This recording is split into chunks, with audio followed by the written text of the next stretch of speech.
Lesson 23, Important Characteristics to Describe. Example 2. Use appropriate descriptive statistics methods to describe the important characteristics of the MPAA ratings data in the movie database sample.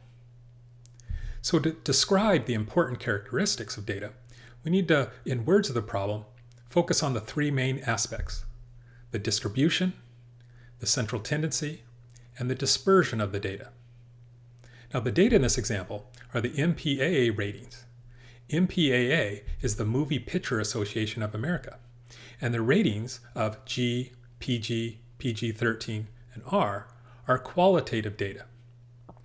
So the appropriate descriptive statistics methods that's used to describe important aspects of data when we have qualitative data would involve the construction of a distribution table, Pareto chart or pie chart to display the distribution of the data, or the calculation of the mode to measure the central tendency of qualitative data, or the calculation of the variation ratio to measure the dispersion within the qualitative data. So, to display the distribution of the data, we can make a distribution table, Pareto chart, or pie chart. For this example, let's construct a distribution table. In constructing a distribution table, we just make a table that includes rows and columns. The first column is where we display the data. In this case, the data was the MPAA ratings.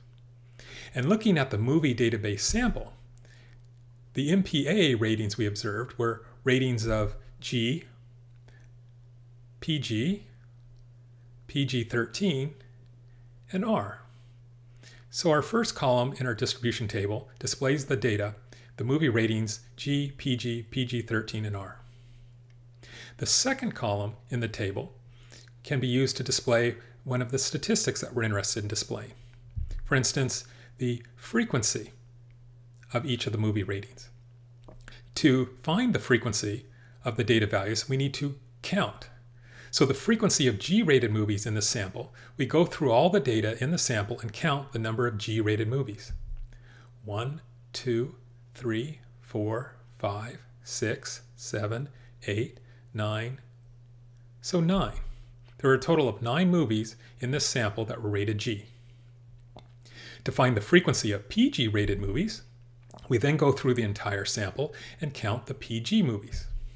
1, 2, 3, 4, 5, 6, 7, 8, 9, 10, 11. So we have a total of 11 movies that were rated PG in this sample. The frequency of PG-13 movies is determined by going through the data and counting the number of PG-13 rated movies. 1, 2, 3, 4, 5, 6, 7, 8, 9, 10, 11, 12, 13, 14, 15, 16, 17, 18, 19, 20, 21, 22, 23. So the frequency of PG-13 movies in this sample was 23. Finally, to find the frequency of R-rated movies, we go through the entire sample and count R-rated movies. 1, 2, 3, 4, 5, 6, 7, 8, 9, 10, 11, 12, 13, 14, 15, 16, 17. So there's a total of 17 R-rated movies in this sample. So now we have constructed a frequency distribution table. And this would be sufficient for describing the distribution of the data. But it's very common to, instead of using frequency, to instead use proportions when describing the distribution of the data. The frequency just gives an absolute magnitude, or the total amount, whereas the proportion gives a relative magnitude, which sometimes is more easier to understand when doing descriptions. The proportions are calculated by taking each frequency and dividing by the total sample size. So the total number of movies in the movie database sample can be found by adding up all the frequencies in the distribution table. So if we take the 9 G-rated movies plus the 11 PG plus 23 PG-13 movies plus 17 R-rated movies, there's a total of 60 movies in this sample. So the proportion is found by taking each frequency and dividing by the 60. So 9 out of 60 11 out of 60, 23 out of 60, 17 out of 60 would be the proportions for each of these MPAA ratings in this sample. Now, proportions can be displayed in fraction form, or you could divide out the fraction to get the decimal form of the proportion, or what's more common is multiplying by 100% converts the decimal into a percentage. So here we can see that 15% of the movies in the sample were rated G, 18.3% of the movies were PG, 38.3% of the movies were PG-13, and 28.3% of the movies were rated R.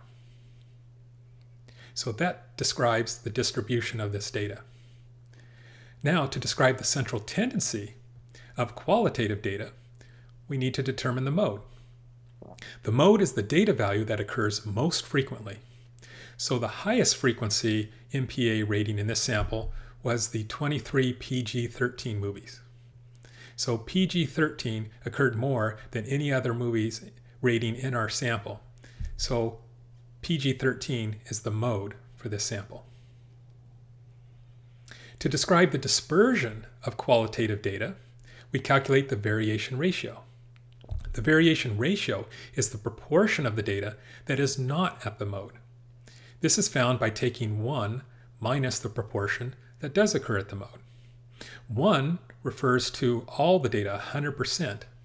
So if we take the 100% of all the movies, subtract the 38.3% of the movies which were PG-13, which was the mode, the remaining 61.7% of the movies were not at the mode. Thus, the variation ratio for this data is 61.7%. So now we could use words of the problem to describe the data with using these results. Most of the movies, 38.3% in the movie database sample, had a PG-13 rating. The fewest movies, 15%, had a G rating, whereas R-rated movies made up 28.3% of the sample, and 18.3% of the movies were rated PG. The variation ratio of the MPAA ratings data in the movie database sample was 61.7%.